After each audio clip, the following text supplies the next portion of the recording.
Snapshot. My name is Hayden Romig, and I am the Engagement Executive for Southern California at WUSATA, the Western United States Agricultural Trade Association. Before we begin, I'd like to go over a few quick housekeeping items. This webinar is being recorded, and the recording will be made available to all attendees after the session. To minimize background noises, all participants will be muted during the presentation. However, we encourage you to ask questions using the Q&A feature at any time during the webinar. We will also have a dedicated Q&A at the end of the presentation where our speakers will address as many questions as possible. If we don't get to your question during the live session, we will follow up with you via email.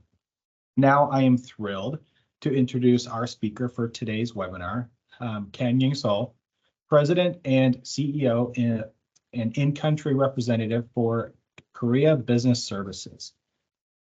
Ken is a business development professional based in Seoul, South Korea, and has been representing the Western United States Agricultural Trade Association since 2006. With his in-depth knowledge in the South Korean food and agricultural products industry, Ken and his team assist around 120 U.S. food suppliers annually with offering market entry strategy, market research, partner research, trade show participation, trade mission organization, retail promotion, consumer contest, company background check, and social media marketing. The annual sales that his team assists are reached to around 110 million in cooperation with over 2,500 food buyers and distributors, retailers, and food service companies in South Korea. Without further ado, I'm going to hand it over to you, Ken. Well, thank you, Hayden. Good afternoon, good morning from sunny Seoul, South Korea. So it's exciting to have this kind of webinar for WUSATA companies. So I believe that after pandemic, there's a lot of changes. So especially for this presentation, we will go around in general about the South Korea market and what are the changes happening in South Korea. Well, I will go over the South Korea, economy. As many of you be aware that South Korea is located far east Asia, bordering China, Japan, and North Korea. So absolutely the Seoul is the big metropolitan city, our capital city of South Korea. There's a 51 million population. We use the Korean currency, Korean won, but now the FX rate is pretty much fluctuated at this moment. The Korean economy is very strong. I believe that Korea is the 13th largest economy in the world and 4th in Asia. Korean economy is mostly led by big Korean conglomerate such as Samsung, Hyundai, SK, and LG as well. So I noticed that over the last 3 years, South Korean big conglomerate, especially for EV battery, semiconductor, automotive, they are investing in US over $100 billion, which is good. And then even the trade, South Korea is, we do import over $46 billion worth of all the food and agricultural product from USA, which is wonderful. So I have more slides on that. As you may see this slide, I always bring this slide. When I was born in 1960, there's a really, nothing happened right after Korean War, which was, 1950 to 1953. But during the 1980, there's a lot of economic, development happened. But now, currently, 2020, so this, all the pictures are downtown Seoul, which, Cheonggyecheon. So you can see that how Korea was developed in here. So our former president, Lee Myung-bak, he developed this one. So they dismantle all the overbridge and make the stream. So every day they are pumping 400 metric tons of water from Han River, and the waters are constantly flow down to Han River. This is the downtown Seoul. Probably next time that if you visit, we may just walk around this Cheonggyecheon stream. Not only for economy, but the retail business in here. So you can compare 60, 80, and current, 2020s, how the Korean retail chains are revolutionized, advanced at this moment. So the Korea is really advanced in terms of distribution, not like 1980 and 1960. So this is the good way that consumers can enjoy the imported food and agricultural products. Probably you may be aware that once you arrive in Incheon International Airport, that you can see Korean Peninsula is over 63% of all, the Korean Peninsula are mountainous, which means that only 30 to 40% is arable land, which means that we are more depending on import, all the food import from overseas. So that's why that the Korea currently the fifth largest market for U.S. food and agriculture exports. The food supply in Korea is not enough. So usually, the 60%, 70% are depending on import from overseas, which this is the market for yours. If I would choose top three, the trends or top three after pandemic, the trends means that they're urbanized. Seoul, 10 million people, pretty much highly condensed the city, and over 70% of all the South Korean people, they are living in such as being metropolitan city. So pretty much urban life in here. All the 60% of our housings are apartment, but the public transportation is perfect. Every day over 4 million people, they are using subway. Somehow very competitive, more high living cost in here. But also Korean market is really trendy, tech savvy, and especially the beauty and fashion industry, they are always in terms of global leading position in South Korea. I know that many of you be aware the K-pop, K-drama. The Korean people, they love this kind of wording, K-drama, K-food, K-drama, K-pop, K-culture. And then also, recently we see that social media marketing is very important, especially for food promotion in here. And then also in Seoul, that over 60% of business headquarters located in Seoul and its suburban area. So there are too many different type of cuisines available in here. So you will love to see and walk around the street in Seoul as well. And then we see that especially South Korea, 빨리빨리, which means the hurry up attitude. So fast and convenient. So especially we've been observed that the e-commerce market is really growing in here, because we do offer the overnight delivery service. Whenever you purchase the food product by 11 p.m., then next day they will deliver to your house. So this is really representing what's happening at this moment. So and social demographic changes, lowest birth rate among the world. So I noticed that this morning, the first quarter of this year, that the total number of babies are less than 20,000. So which is the kind of the lowest at this moment. And single member, two member household exceed already the traditional four member household. So 52% single member, two member households in here. And then of course, every year that, the Korea is not exception, aging society. These kind of demographic changes bring more business opportunities, especially for food consumption in here. So the food, the monthly household expenditure on food and dining out is increasing. So 2013, every month there's a $588 per month they spend on that, but last year $824 per month, which almost 40% increased. So this is what of course the Engel index is a little bit high, but still constant in here. But the Korean consumers are needing more diversified food and agriculture product in here. So I will now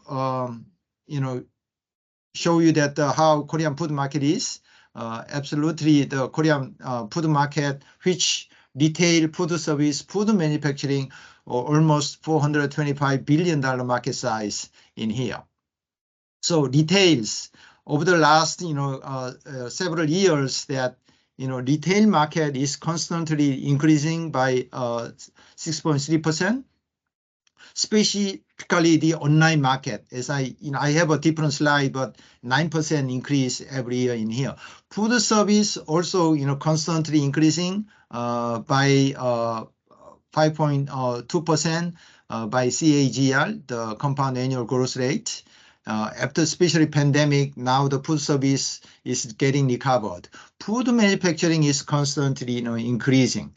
Now I will have a each 3 or 4 slide for each sectors. For first one, retail. We usually categorize hypermarket chain, department store, supermarket chain, convenience store, and online or e-commerce. So hypermarket chain, E-Mart, Home Plus, Lotte Mart, and they are top 3 hypermarket chain. Of course, Costco, they have around 15 stores nationwide in Seoul, but the Costco, their sales profits are really high. Department store, usually they bring more high-end premium brands they sell in here. Supermarket chain, there's a generic food supply they do sell, and convenience store, we see that the convenience store, they sell more food product in here. The e-commerce online market is also explosive, but I will have more information on that. Korean retail market,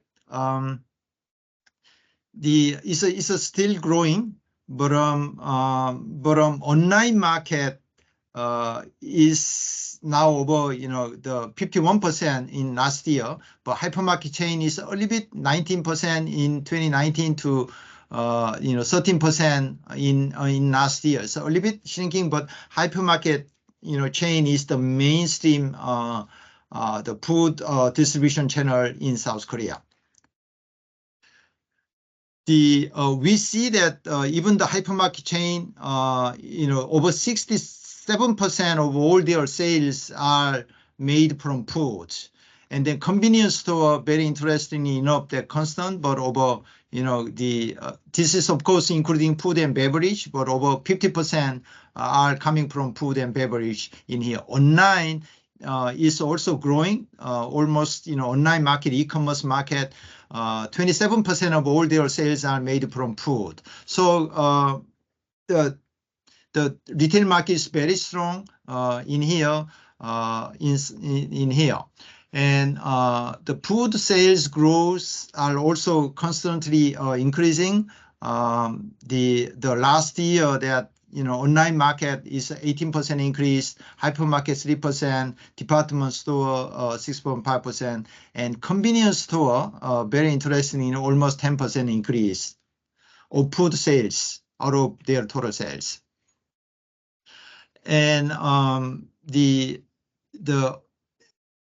as I mentioned that e-commerce market, I have a different slide, but very interesting, the online market is the mainstream in terms of food sales in here. So we will see that how, but I believe that these online sales are increasing for the coming years. The food service market, over $177 billion market size, constantly increasing. The restaurant business is also $148 billion market size. We have a hotel, restaurant, cafe, their business are really, growing. Especially, I, stopped by yesterday at the Hyundai department store, and the food corner, there's pretty much, cloudy, a lot of people over there. So food service, especially for restaurant, hotel, cafe, and, the bakeries, those markets are, very, very, the promising sectors in here. The generally, the cuisines are more diversified in here, and coffee business is really growing, and online order, no matter what the food service restaurant, they sell through online. So 배달의 민족, 배민, which is the purchasing app to purchasing any foods in your neighborhood in here. So almost all, Korean consumers, they purchase food from specific restaurant. So the 배민 service, overnight, on time, 1 hour delivery service, they pick up the food and then deliver to your house. This is what. And then we see that the Korean cuisine and Chinese, Japanese, and Western cuisines are very, kind of interesting in here. And then even the pizza, burger, bakeries, Korean chicken, which is, barbecue, and Korean snack bars and non-alcoholic beverages. So more diversified Korean taste, Korean consumers using the international cuisine in here. We see that especially for food service sector, more multi-polarized and diverse, preference. South Korea has already signed on the free trade agreement with USA, but also EU, Canada, Australia, and many more. The Chile, and so consumers, they can easily enjoy different type of taste. But recently, Korean consumers, after pandemic, that someone, they are more looking for food based on price, but someone more, they spend more money on food, which means that more premium, more economic. So this is a very mixture of food consumption in here.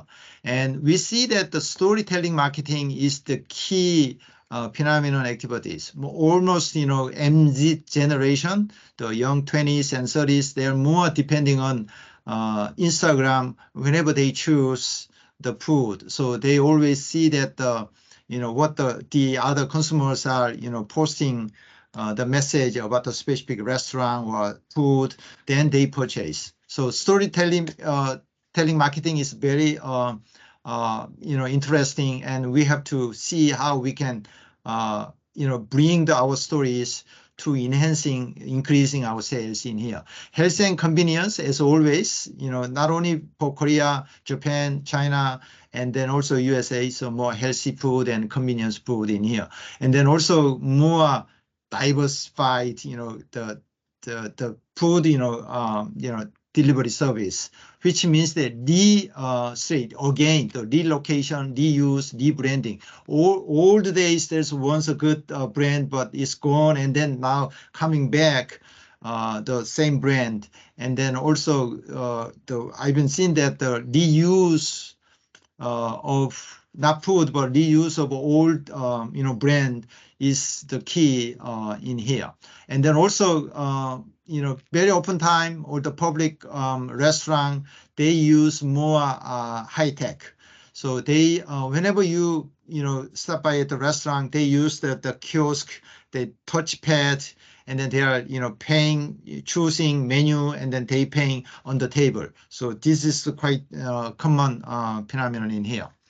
Food manufacturing, I'm not going in detail, but the food manufacturing is almost $170 billion market size. Out of that, the food manufacturing 155, and beverage manufacturing almost $15 billion market size. It's almost 6% growing. But food manufacturing, we are more depending on import from all the ingredients from overseas. And then the Korean manufacturers, they sell the all the processed food to, Southeast Asia, which, last year, South Korean food manufacturers, they sell almost $11 billion worth of all the food. So the top 5 destinations, Korean food, China, Japan, USA, Vietnam, and Hong Kong. And then now that the hot, spicy, constant noodle is pretty much, sold in the USA. So CJ, 대상, 오뚜기, 롯데, 농심, 하이틸로, NHP, and Samyang Corporation, and SPC, they are top leading Korean food manufacturers in here. And as I mentioned that, no matter what, we do not have enough, ingredients. So more commodities, seafood, and fruit and vegetables, all those are imported from overseas and then they process. So food ingredient market, the ingredient for food manufacturing is also constantly increasing in here.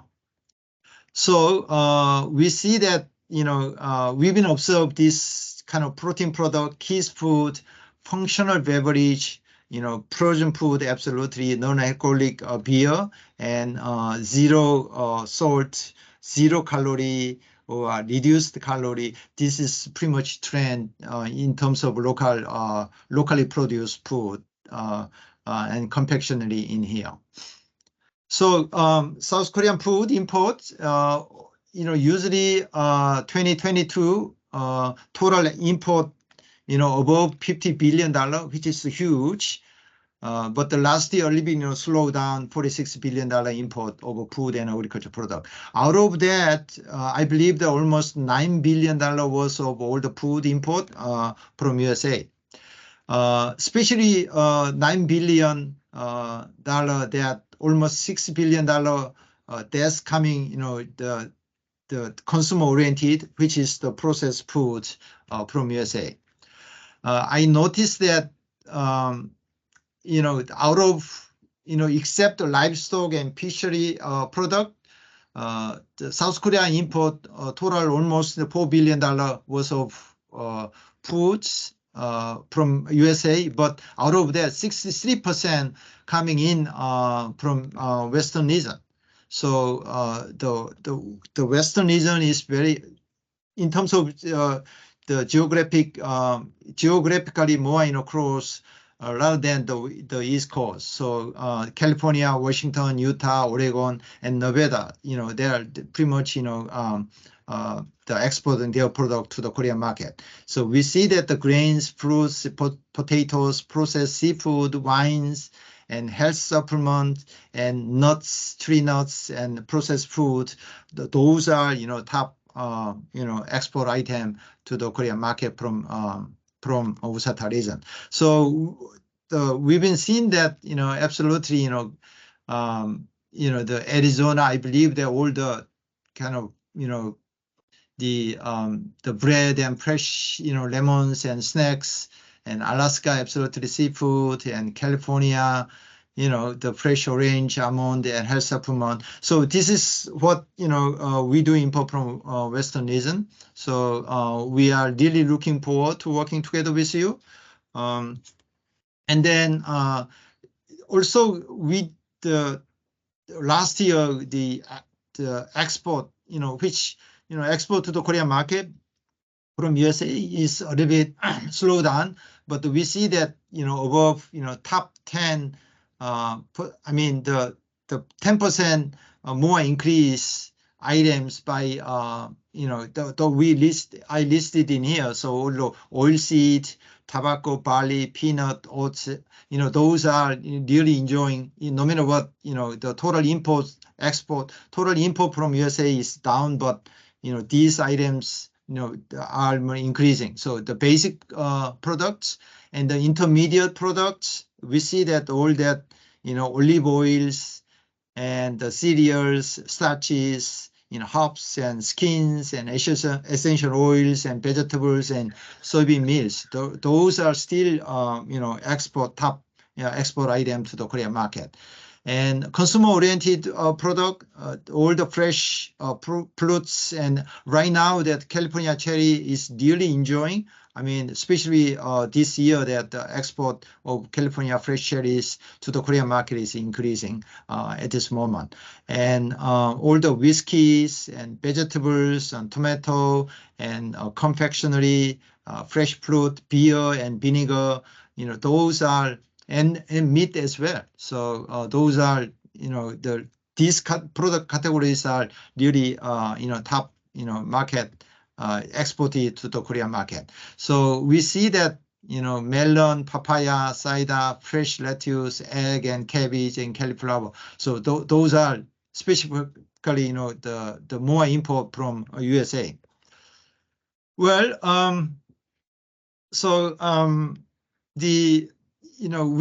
we see that the Korean market is really somehow consumers are really picky. More Korean markets are competitive. So that's why that we are, encouraging US suppliers, more, keep an eye on the Korean market trends, and then open, whenever you visit Japan or China, just stop by and meet with your local distributors and build up the relationship with them. That's the key. And then also, I see that many of US suppliers, once they ship, one container, they expect next, container and container. So, but which is good, good expectation. But, I see that more, coming open time and visit the retails and meet the consumers and understand, what their, preference is. So we open time, store check.